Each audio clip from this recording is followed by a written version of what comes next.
Welcome into another episode of Locked On Phillies. In today's episode, I'm going to introduce some new content segments for 2024 that we're going to use both getting ready for the season and during the season. So a little bit of an update on what we have going on here on Locked On Phillies. Also, there's a potential issue facing the Phillies in the 2024 season, and I'm going to break down a little bit that you need to know about that and something that could change the roster significantly over the course of the season. And on that point, why it's probably pretty darn important that the Phillies have to make a move this offseason to allow themselves a little bit more roster flexibility. I'll explain exactly what I mean in today's episode of Locked On Phillies. You are Locked On Phillies, your daily Philadelphia Phillies podcast. Part of the Locked On Podcast Network, your team every day.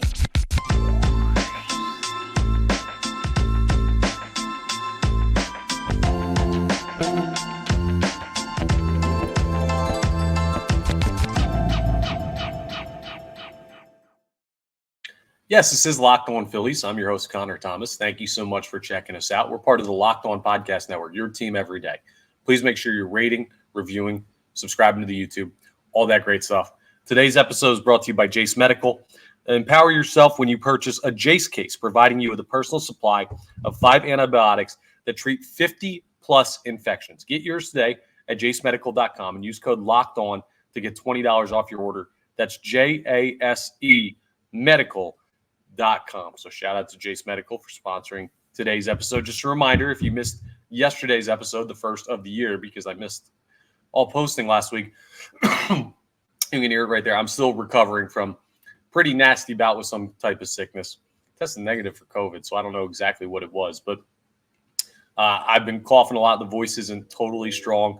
I got a glass of water over here. You may hear me stop and take a water break real quick and try and keep from coughing all the way through this episode, so that the audio isn't terrible for you guys listening or anyone who's watching on YouTube. But just bear with me, appreciate it. We all get sick this time of year, so I'm no different and fighting through that. But feeling better every day. So appreciate everyone who's tuned in, and we got some good stuff to get into. Now, the first thing I want to talk about with you is some new stuff that I have planned for 2024. We've had some segments in the past that we've done, and we've done sparingly. There have been the Off the Poll, where I ask you guys a poll about how you're feeling about something. You vote on that on Twitter at Connor Thomas 975 at LO_Phillies. Those are the two main Twitter accounts. One of those is my personal. One of them is the official Locked On Phillies Twitter account. But we've also, we've done different types of segments, stepping off, where we just do something kind of outside the realm of on-the-field baseball. So we've done some good stuff. I want to introduce something new. This is not a new concept to podcasting. A lot of podcasts do this. I think it's a very valuable thing. And we're going to make sure that we do this every Monday of 2024. It's going to help us get through the offseason. And also, I see so many comments. I get so many tweets that I just don't get a chance to respond to because I have other content plans and stuff like that. Questions about rumors, questions about why I feel this way about a certain player or the manager or the Phillies in general. So we're going to do something called Mailbag Monday, where every Friday or every Saturday, the end of the week, one of those 2 days, I'm going to tweet out something from the Locked On Phillies account at LO_Phillies. So go ahead and follow it on X or Twitter or whatever you want to call it. And I'm just going to say this is the official reply feed for Mailbag Monday. That's your opportunity to ask me questions. I've asked you a bunch of questions. What players do you want to evaluate? What are your answers to various poll questions and things like that? How are you feeling about this, that, and the other thing? I want to give you, through the course of the 2024 calendar year, a chance to ask me questions and kind of control the content a little bit in your own right as valued and loyal listeners of Locked On Phillies. So Mailbag Monday means Monday we're going to go ahead, and that show will almost entirely be responses to questions that you asked over the weekend. And I'm going to pick my favorites, so I will have a little bit of say over what gets on and what doesn't. And if there's any huge breaking news over a weekend that may be preempted, we're always going to answer questions, but it may not be the bulk of the episode. If there's some big news with the Phillies going on, totally understandable that would preempt it. But yes, Mailbag Monday is going to be one of the things. Something else we're going to do. We're going to start doing interviews. I've made a good amount of connections around the Philadelphia Phillies organization. Since being a Philadelphia Phillies credentialed media member for 2 years has offered me the opportunity to be in the press box, in the locker room and stuff like that. So we're going to try and get as many people as we can on. We're going to have at least one big interview a month. And I'm trying to make that more frequent for you, that it's not just once a month you have a big interview. We're going to continue to do crossovers with other Locked On hosts from different Major League Baseball teams. Lindsey Crosby of Locked On Prospects, Sully of Locked On MLB, just talking about baseball in general, but various different personalities and people who covered the team and everything like that. I'd love to have them on. I'm tired of, honestly, having conversations on 97.5 The Fanatic on the radio or NBC Sports Philadelphia on the TV side and having to recount those to you rather than having them here on this actual platform. So we're going to focus on doing more of that in 2024. And I guarantee you we'll at least have 12. We're going to do one every month, and we're going to have some interesting stuff for you on that front. And I'm also going to try and do a little bit more in-person content. Now, that's going to be a little bit tougher to do because of a situation at the Fanatic where I'm working 6 p.m. to 10 p.m. now. So that's during Phillies games. It's going to be harder for me to actually get down to the stadium this year if my schedule holds at the radio station. But there are plenty of times where I'm down there at the stadium and I have the opportunity to talk to some interesting people. And I'd love to do some stuff live from Citizens Bank Park. So we're going to try and make that a reality in 2024. So a lot of fun stuff coming for Locked On Phillies. Also, in just the idea of allowing you to be more involved and telling me what you want to see and hear more of, let me know in the comments if there's anything that maybe another podcast you listen to does that you would like to see me try here on Locked On Phillies. Any ideas that you have of new things that I could bring to the podcast in 2024 that you wish I did more of? I mean, I'm not above asking for suggestions because ultimately I'm not doing this podcast for me, right? I'm doing this for Philadelphia Phillies fans. I'm doing this for the loyal fans of the Phillies who wake up every day and say, I want to learn something new. I want to hear the latest about the Philadelphia Phillies. And that's you. You're the expert on being you. So let me know what you want to hear. I have to go off of what I would want to hear if I was listening to a daily podcast on the Philadelphia Phillies, but not everyone's the same. So you can let me know in the comments of this episode on YouTube. Make sure you go ahead and you subscribe to the YouTube as well. If there's anything else you'd like to see me do in 2024 that I haven't, or maybe a segment that we've done in the past that you'd like to see me get back to. But those are the main things that I'm looking forward to in 2024. And just a little bit of an update. We cleared 250,000 downloads for this podcast in 2023.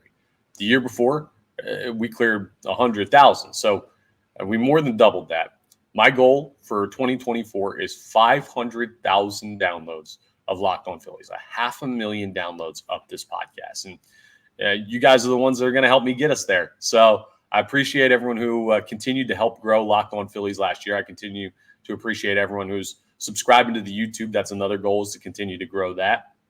But big goals for 2024 following what was another record year in 2023 for Locked On Phillies. And I got 2 years under my belt.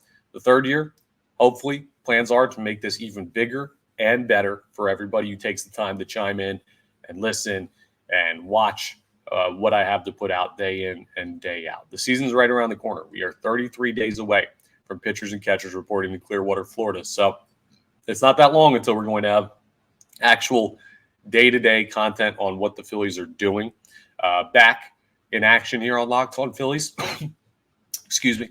But I'm really looking forward to 2024 and smashing everything that I thought was unachievable that we happened to achieve together in 2023. So only higher heights here on Locked On Phillies and a lot more things to bring to the table as we do that. So appreciate everyone who's along for the ride.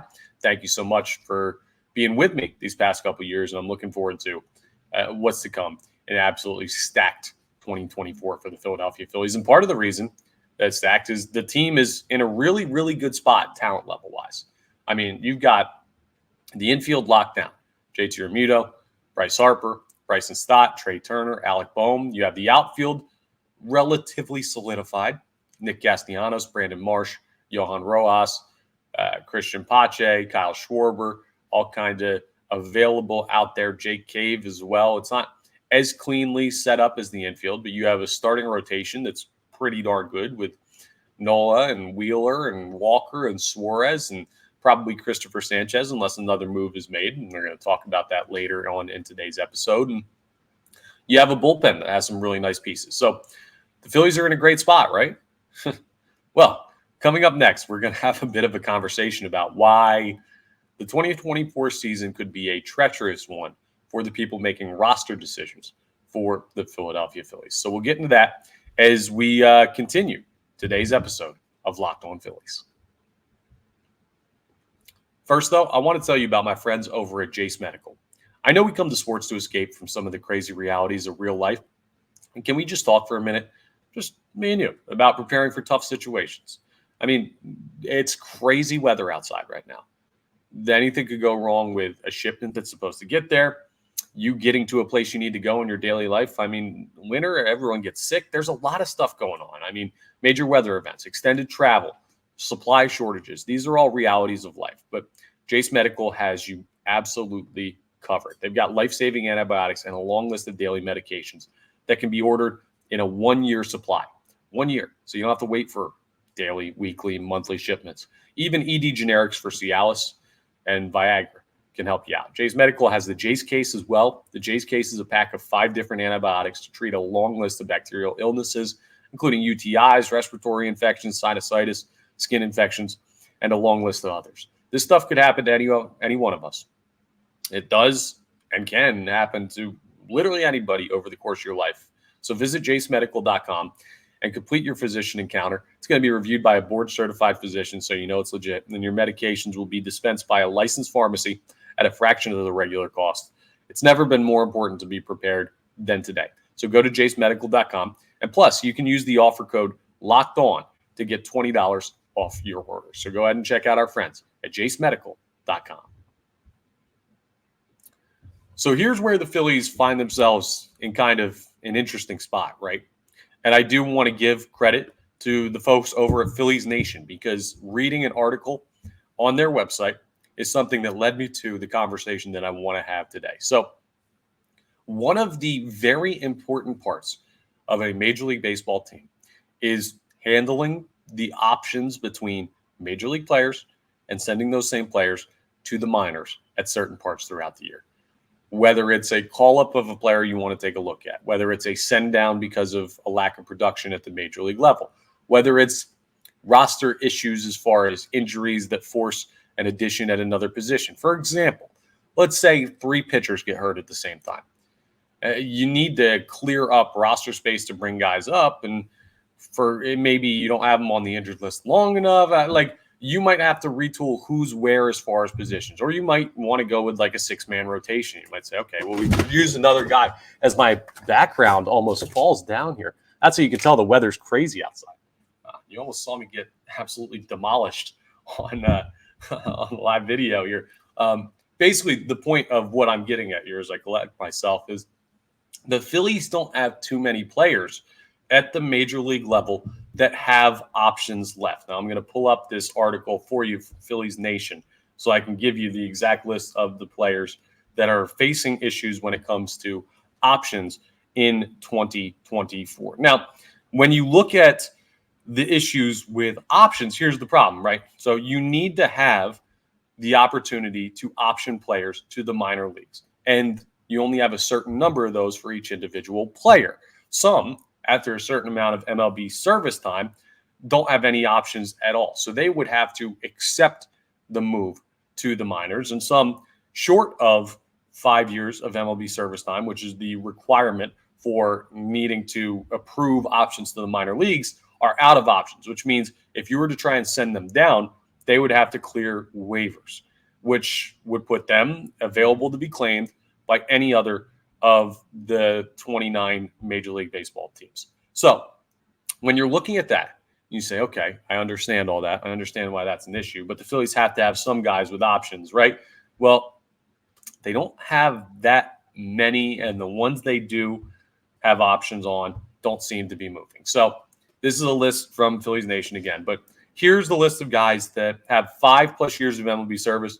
They can't be sent to the minors without approving the move. And noted in this article, We remember back in 2008 in that World Series run, Brett Myers was sent down. He had to approve that move, and he did. But it's rare that people do that. So Harper obviously not going anywhere. Schwarber not going anywhere. Turner not going anywhere. Castellanos, Romuto, Wheeler, Nola, Walker, Alvarado, Seranthony Dominguez, Matt Strahm, probably not all going anywhere. Jeff Hoffman, who was signed to a minor league deal, he has no more options. So if he's going to be on the major league roster, like, he can't be sent down. Even though that's not likely for him to do that, he can't be moved unless he approves it. So those guys are all basically locked in. And then you have this list of guys that are out of minor league options. Edmundo Sosa, no more minor league options. Christian Pache, no more minor league options. Jake Cave, Ranger Suarez, Christopher Sanchez, Andrew Bellotti, and Dylan Covey. Dylan Covey. I always get Britton Covey and Dylan Covey mixed up with how you pronounce it. Anyway, all out of minor league options. Those guys can't be moved.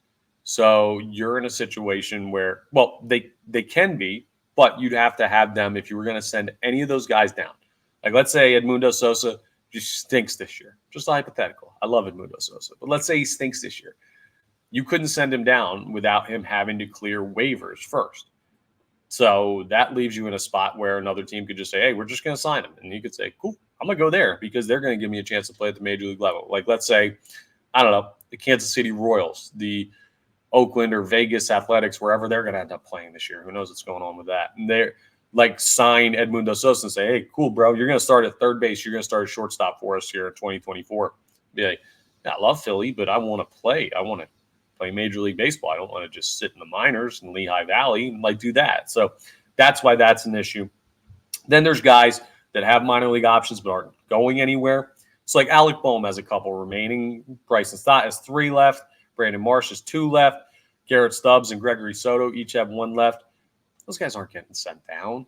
They're not. 2 of them are 2 of your lock starting infielders. One of them is probably one of your starting outfielders in Brandon Marsh. Garrett Stubbs has to be up. He's your best catcher outside of Jay Chiromito in the organization. And Gregory Soto is not going to get sent down. He's got to have a much better year. But even with a rough year in 2023, he's a 2-time All-Star at the major league level. So he's not getting moved. There's 2 guys that could be placed in the minors or could make the roster that's going to make this interesting. Yohan Rojas has 2 minor league options remaining. Orion Kirkring still has a full 3 minor league options. So those guys are kind of fringe roster guys that if Rojas doesn't improve, he could be in the minors, and you could do that. If Orion Kirkring doesn't really seem to have the readiness like we saw in the postseason, now I think both those guys will be on the roster. If I had to guess, I think they're both on the major league roster to start the 2024 season. But those guys have options to the minors, and you could do that. They won't be claimed on waivers, and those guys seem like potential options to have that happen to them throughout the year if they don't play up to their standards. So that's a very minimal amount of guys with movable options. And coming up, I'm going to tell you why. Like, you can clearly see why that's an issue. It doesn't give you a lot of, I'll use the word, but optionality to go anywhere with your roster. But coming up, we're going to have a conversation about why, as much as I've been talking about potential signings for the Philadelphia Phillies, a trade might be something that's actually more likely. And I'll tell you about why as we continue our conversation on this issue facing the Phillies in 2024, as we wrap up today's episode of Locked On Phillies. Let's talk about FanDuel Sportsbook first, though, because the NFL regular season is wrapping up. But there's still time to get in on the action with FanDuel, America's number one sportsbook. Right now, new customers get $150 in bonus bets, guaranteed when you place a $5 bet. That's $150 in bonus bets, win or lose. You got the playoffs coming up. It's going to be awesome. You're going to want to make some money on it. The app is super easy to use. There's so many different ways to bet. And they're adding new stuff all the time. So they've got live same-game parlays. Normally, you go to a sports book, you can't find a way to bet parlays in-game, but FanDuel will let you do it live. There's also a new Explore tab that lets you find bets easier than ever. They have the Parlay Hub, another new feature, which allows you to make a parlay, and it's the best way to find popular parlays that other people are putting together. There's even more. You can bet futures, you can bet money line, you can bet over-under, all of that great stuff. So go ahead and visit FanDuel.com/lockedon and make your first bet an absolute layup. FanDuel, official partner of the NFL. So you look at what the Phillies are doing or not doing this offseason. You say, okay, they need to make something happen. They need to add to the roster, sign a couple guys, right? And then if you sign a couple guys, you can look at, like when we ran through that list, Dylan Covey, not going to miss him too much. Andrew Bellotti had a down year. If you move on from him to sign someone else in the bullpen that's better at the major league level, okay, I get that. Jake Cave, you could move on from him if you go out and get an outfielder that you believe to have better opportunity on the bench. That's all well and good, but you're replacing one for one in those instances. Something else that teams do sometimes when they look at the depth of their team and the optionality of their team, like the Philadelphia Phillies, especially when you have a couple guys like a Ryan Kerkering and Yohan Rojas, who might be up and down throughout the year, and then you have a couple guys down in the minors that could be up, could be down. Cody Clemens is down there. Derek Hall is down there. You don't know if those guys are going to pop up at some point, depending on what's going on at the major league level. All kinds of stuff can happen over the course of a year, and the more flexible your roster is, the better. So what GMs or presidents of baseball operations sometimes do is they'll make a trade, and it'll be, for example, like Edmundo Sosa for a player who's maybe not as good as Edmundo Sosa, maybe a slight step back, but maybe they have 2 more years of minor league options. That doesn't change when you're traded. You don't lose those when you go to a new organization and have to renegotiate. Now, if you trade for a guy with multiple minor league options or even one minor league option left, you can trade a player who doesn't have optionality for one who does. And the Phillies are in a spot where they're really, really hamstrung when it comes to guys that are projected to make their opening day roster that can be moved.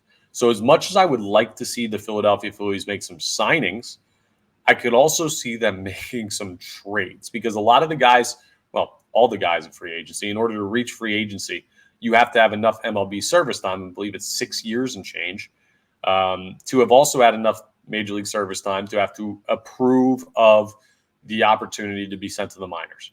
And again, it's rare that guys do that. Not impossible, but rare that guys approve of a demotion. If your boss came to you and was like, hey, I'm going to give you a chance to be demoted, you'd probably be like, no, thanks, boss. That's what these guys are saying too. So it's rare that you're not going to find those guys in free agency. It's like literally mathematically not possible to find guys with minor league options in free agency. So you have to go through the opportunity of trading them. That's it. And you have to trade for guys with more minor league options. And that's why sometimes you see like this past year, you saw Rodolfo Castro get acquired from the Pirates for Bailey Falter. And that was a move for a guy with some optionality. That's the thing. Like, you have to manipulate stuff. And when you see those fringe moves on a baseball roster, you don't often think of it in that way. But that's one of the challenges that the Phillies are majorly going to have to face in the 2024 season, is figuring out how to make this roster more flexible. And that's why, as good as signing would be, I think you're going to see a trade or maybe even 2 before the start of the season when it comes to who ends up on the Philadelphia Phillies final roster. So that's something to keep an eye on, just something lurking in the distance. It's the downside of having so many guys locked into positions, is that you don't have a lot of flexibility in case something happens, as far as a guy majorly not producing, or a guy you want to call up from the minor leagues that's having a really, really good season down in Lehigh or something. Like, you need to have room on the roster. Short of injury, you're not going to create that very easily with the optionality that the Phillies have. So just a heads up as to what the Philadelphia Phillies are facing right now, and why a trade might be more likely than just straight signings the rest of the offseason. But again, just like in yesterday's episode, which you can go ahead and check out as well, we need to take a deep breath when it comes to waiting for a move. You still got time, 33 days until pitchers and catchers report. No rush for Dave Dombrowski at this point to make a snap move. The market's still settling. There's still time to make changes to this roster. So stay vigilant, Philadelphia Phillies fans, but also stay calm, and give your GM some time, or your president of baseball operations, rather, some time to do what he's going to do this offseason. That's all for today's episode. Thank you so much for checking us out. Again, please make sure you're rating, reviewing, subscribing to the YouTube. We are part of the Locked On Network, your team every day. And it's been a fun start to the year, first couple episodes. And again, we're going to be doing those new segments and everything like that, starting as early as next week. So appreciate you being along for the ride. And again, let me know in the comments what you want to see as far as new segments or new things to focus on in 2024 for Locked On Phillies. And I'll talk to you next time on the next episode of Locked On Phillies.